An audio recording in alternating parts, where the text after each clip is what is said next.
Assalamualaikum warahmatullahi wabarakatuh. Perkenalkan Ibu Pustika, kami dari kelompok 14, terdiri dari atas nama Brian Subianto Putra, kemudian Hanifan Nur Islamiyati, saya sendiri, ketiga Rusida Zumara, keempat Vindi Noviati. Sehubungan dengan adanya ujian akhir semester, khususnya pada mata kuliah manajemen keuangan 2, di sini kami akan memaparkan terkait penilaian investasi, proyek dan biaya modal citra fotokopi. Ya, selanjutnya latar belakang. Jadi citra fotokopi merupakan sebuah usaha yang bergerak di bidang jasa atau memberikan layanan berupa jasa fotokopi yang beralokasi di Jakarta Selatan berdiri sejak tanggal 1 Januari 2019. Di mana pada tanggal tersebut melakukan investasi awal berupa 1 unit mesin fotokopi dengan masa manfaat 5 tahun. Nah, setelah dianalisa, pemilik menyadari bahwa di tahun 2002 pendapatannya yang diterima dari usahanya terus mengalami kenaikan. Salah satunya pada pelayanan jasa fotokopinya. Nah, untuk menjalankan usahanya supaya lebih efektif dan dapat menyelesaikan tepat waktu, pemilik fotokopi ini ingin menambah 10 unit mesin fotokopinya dengan merek Fuji Xerox Doku Center S2520. Estimasi untuk harganya termasuk juga dengan ongkos kirimnya itu sekitar 48 juta rupiah. Nah, penelitian ini bertujuan untuk mengetahui layak atau tidaknya kita berinvestasi ke citra fotokopi untuk dijalankan dan menggunakan metode payback period atau PP, net present value atau NPV, profitability index atau PI, dan internal rate of return atau IRR. Ya, kemudian ada analisis penilaian investasi. Nah, di sini ada data pendapatan citra fotokopi selama 5 tahun. Dari tahun 2019 jumlahnya 415 juta, kemudian di tahun kedua, tahun 2020 ini pendapatannya 465 juta, kemudian di tahun 2021 523 juta, di tahun 2022 itu 560 juta, dan di tahun 2023 itu 600 juta, sehingga menghasilkan 2 miliar 583 juta. Dari data pendapatan citra fotokopi, untuk estimasi pendapatan yang akan dihasilkan oleh mesin fotokopi baru maupun lama dengan rata-rata sebesar 516 juta 600 ribu rupiah per tahun. Nah, dari informasi pendapatan tersebut dapat diketahui bahwa biaya operasional existing yang dikeluarkan oleh citra fotokopi setiap bulan dan tahunnya berikut arus kas dari citra fotokopi. Di sini ada arus masuk, kemudian ada arus keluar, serta arus kas bersih atau penghasilan netonya dari tahun 2018 hingga ke tahun 2023. Ya, selanjutnya untuk metode penilaian investasi yaitu menggunakan net present value atau NPV. Nah, berikut adalah contoh rumusnya. Dalam memperhitungkan nilai sekarang perlu ditentukan dahulu tingkat bunga yang relevan. Misalnya di sini kami mengambil menggunakan tingkat bunga 7,5. Nah, kita jabarkan dulu untuk per tahunnya dari tahun 0 sampai tahun kelima kas bersihnya. Kemudian untuk present value-nya ini didapat dari arus kas dibagi, kemudian dalam kurung atau dikalikan 1 ditambah suku bunga 7,5% dalam kurung, kemudian kita pangkatkan tahunnya sehingga menghasilkan seperti ini. Nah, lalu untuk mencari NPV-nya ini kita menggunakan rumus, dikarenakan ini kita buat pakai Excel. Jadi rumusnya adalah sama dengan NPV dalam kurung 7,5% titik 2, kemudian kita sorot untuk kas bersih di tahun pertama sampai dengan tahun kelima, tutup kurung, kemudian ditambah dengan present value yang ada di tahun ke-0 sehingga menghasilkan NPV berikut, dan dengan menggunakan tingkat bunga sebesar 7,5% diperoleh hasil perhitungan NPV sebesar 1.188.527.625, sehingga dapat disimpulkan bahwa investasi pada citra fotokopi dikatakan layak dengan hasil nilai NPV-nya positif. Assalamualaikum warahmatullahi wabarakatuh. Halo teman-teman, perkenalkan kami dari kelompok 14. Di sini kami akan mempresentasikan metode penilaian investasi. Adapun beberapa metode penilaian investasi sebagai berikut. Yang pertama adalah mencari internal rate of return atau IRR. Rumusnya adalah I1 ditambah NPV1 dibagi NPV1 kurangi NPV2 dibagi I2 kurangi I1. I1 adalah tingkat diskonto yang menghasilkan NPV positif, sedangkan I2 merupakan tingkat diskonto yang menghasilkan NPV negatif. NPV1 merupakan net present value dengan nilai positif, sedangkan NPV2 merupakan net present value dengan nilai yang negatif. Investasi dikatakan layak jika IRR lebih dari sama dengan minimum attractive of return atau MARR. Sebaliknya, investasi menjadi tidak layak jika IRR kurang dari sama dengan MARR. Apabila diperhitungkan dengan rumus Excel, maka IRR sebagai berikut. Tahun 0, kas bersih dan present value nilainya sama yaitu 500 juta rupiah. Tahun pertama, kas bersih 338.625.000 rupiah, sedangkan net present value 315 juta rupiah. Tahun kedua, kas bersih 379.915.000 rupiah. Present value 328.752.839 rupiah. Tahun ketiga, kas bersih 427.835.000 rupiah, sedangkan present value 344.305 rupiah. Sedangkan tahun keempat, kas bersih 478.300.000 rupiah, present value 358.151.293 rupiah. Pada tahun kelima, diketahui kas bersih 491.320.000 rupiah, sedangkan present value-nya adalah 342.233 Rp187. Nah, dari data tahun pertama hingga tahun kelima dan kas bersih dan present value-nya sudah diketahui, maka diketahui NPV-nya adalah Rp1.188.527.625. Sedangkan IRR-nya adalah 71%. Kemudian menghitung payback period. Rumus dari payback period adalah T ditambah B min C dibagi D min C dikali 12 bulan. T di sini maksudnya syarat periode pengembalian. Kemudian ditambah B min C dibagi D min C ini nilai investasi dibagi arus kas dikali 1 tahun. Apabila arus kas masuk setiap tahunnya jumlahnya sama, maka payback period dapat dihitung dengan cara membagi jumlah investasi dengan arus kas masuk tahunan. Apabila diperhitungkan dengan rumus Excel, maka sebagai berikut. Nah, di sini diketahui tahun pertama kas bersih Rp338.625.000 dengan cash flow kumulatifnya nilainya sama, yaitu Rp338.625.000. Tahun kedua kas bersihnya Rp379.915.000. Cash flow kumulatifnya Rp718.540.000. Tahun ketiga, cash bersihnya Rp427.835.000. Cash flow kumulatifnya Rp1.146.375.000. Tahun keempat, cash bersihnya Rp478.300.000. Cash flow kumulatifnya Rp1.624.675.000. Sedangkan tahun kelima, diketahui kas bersihnya Rp491.320.000 dengan cash flow kumulatif Rp2.115.995.000. Dari data di sini, maka diketahui BEP-nya 1,37, yaitu 1 tahun 3 bulan. Maka payback period selama 1 tahun 3 bulan, yaitu masih sama, tahun pertama hingga tahun kelima dengan nilai arus kas bersih dan cash flow kumulatifnya sama, diketahui BEP 1,37, yaitu 1 tahun 3 bulan dengan nilai investment Rp480 juta. Terima kasih dari saya, kurang lebihnya mohon maaf. Wassalamualaikum warahmatullahi wabarakatuh. Adapun beberapa metode penilaian investasi sebagai berikut. Analisa sensitivitas. Tabel hasil dari kenaikan tingkat arus kas dan biaya modal sebesar 75%, 8%, 9%, 10%, dan 11%, yaitu berikut tabel analisa sensitivitas arus kas.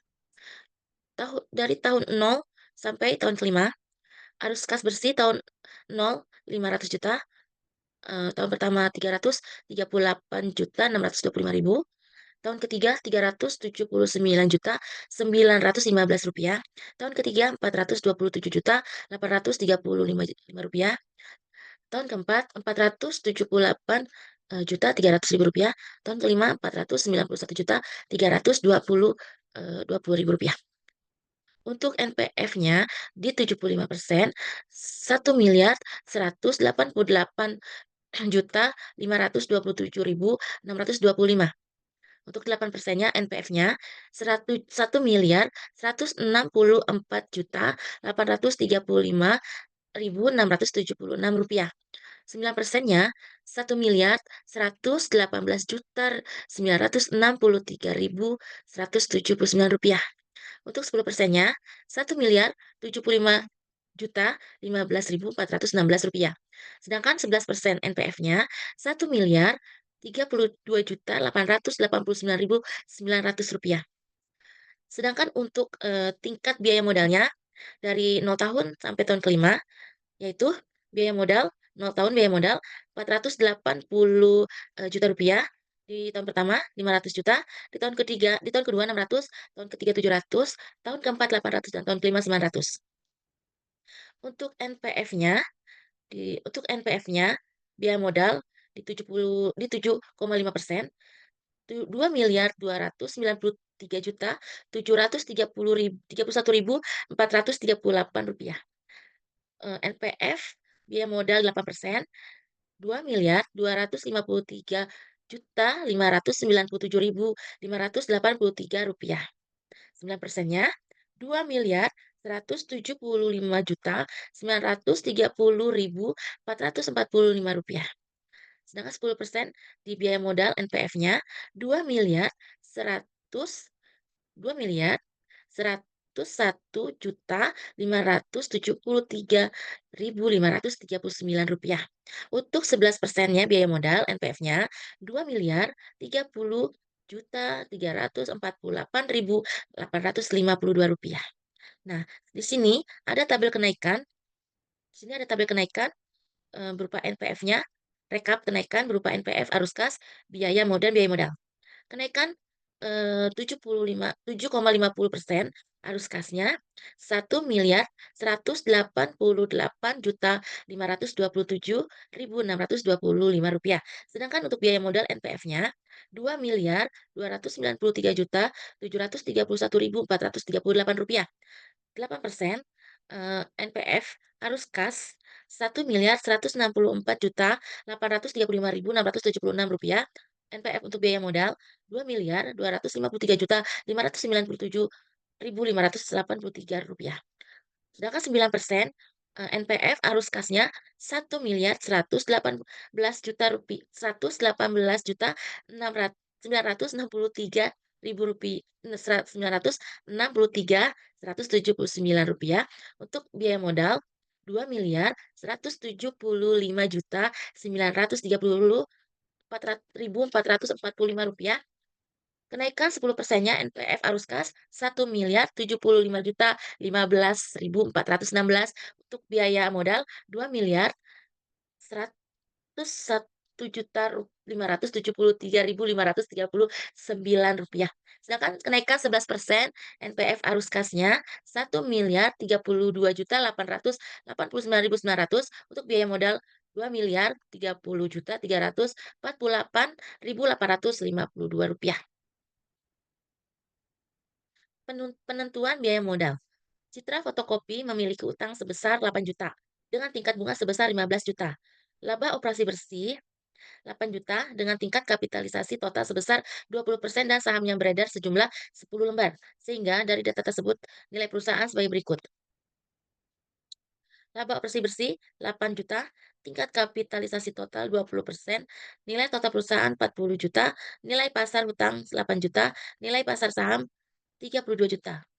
Kemudian laba untuk pemegang saham biasa, sama dengan dikurang I, 8 juta dikurang 15% kali 8 juta sama dengan 8 juta dikurang 1.200.000 sama dengan 6.800.000, sehingga tingkat return modal sendiri yang disyaratkan adalah harga saham per lembar 32 juta dibagi 10.000 sama dengan 3.200 lembar. 3.200. Apabila perusahaan mengganti sebagian modal sahamnya dengan modal hutang sebesar 16%, sehingga komposisi struktur modalnya sama dengan 16 juta dibagi 3.200 dikurang 5.000 lembar sama dengan 5.000 lembar. Jumlah saham beredar sekarang berkurang menjadi 5.000 lembar. Hutang sebesar 16 juta, laba operasi bersih 8 juta, tingkat kapitalisasi total 20%, total perusahaan 40 juta, nilai pasar saham 16 juta, nilai pasar hutang 24 juta. Di sini ada rumusnya. Laba untuk pemegang saham biasa sama dengan O dikurang I sama dengan 8 juta dikurang 15% kali 8 juta ditambah 16 juta, 8 juta dikurang 3.600.000 sama dengan 4.400.000. Di sini ada WACC atau Weighted Average Cost of Capital. Di sini ada rumusnya, ada nilai pasar ekuitas, selanjutnya menghitung total nilai pasar modal, dan juga menentukan proporsi ekuitas dan utang. Berikut, jadi WACC untuk citra fotokopi adalah 19,17%. Baik, di sini saya akan mempresentasikan hasil analisis keputusan investasi terkait proyek penambahan mesin fotokopi di Citra Fotokopi. Saya akan memaparkan hasil analisis ini secara singkat dan jelas.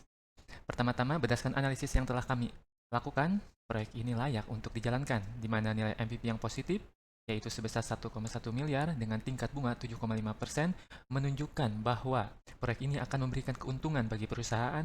Selain itu, nilai IRR proyek ini mencapai 32,4%, yang jauh lebih tinggi dibandingkan minimum acceptable rate of return atau MAR perusahaan sebesar 7,5%. Hal ini mengindikasikan bahwa proyek ini memiliki potensi pengembalian yang signifikan. Ditambah lagi, payback periode proyek ini cukup singkat, hanya dalam 1 tahun 3 bulan, sehingga modal yang diinvestasikan dapat kembali dengan cepat. Namun, kita juga perlu memperhatikan bahwa biaya modal perusahaan atau WACC adalah sebesar 19,17%. Meskipun hasil analisis menunjukkan kelayakan proyek, terdapat beberapa faktor risiko yang perlu dipertimbangkan. Pertama, risiko persaingan. di mana kemungkinan adanya pesaing baru yang menawarkan harga lebih murah atau layanan yang lebih baik bisa mengganggu pasar kita. Kedua, risiko perubahan teknologi. Seiring perkembangan zaman, teknologi yang lebih canggih, efisien mungkin muncul dan bisa mengurangi relevansi mesin fotokopi yang kita tambahkan. Ketiga, risiko terhadap jasa fotokopi kita bisa saja menurun seiring waktu. Baik, selanjutnya, meskipun demikian, penting bagi citra fotokopi untuk mempertimbangkan risiko-risiko ini dengan serius dan mempersiapkan strategi mitigasi. Dengan begitu, dampak negatif dan risiko tersebut bisa diminimalisir. Beberapa alternatif strategi yang dapat dipertimbangkan antara lain menunda pelaksanaan proyek hingga kondisi pasar dan ekonomi lebih kondusif, terus memperkecil skala proyek dengan mengurangi jumlah mesin fotokopi yang akan dibeli, atau mencari sumber pendanaan yang lebih murah dengan bunga yang lebih rendah, atau mencari investor yang bersedia berinvestasi di perusahaan kita.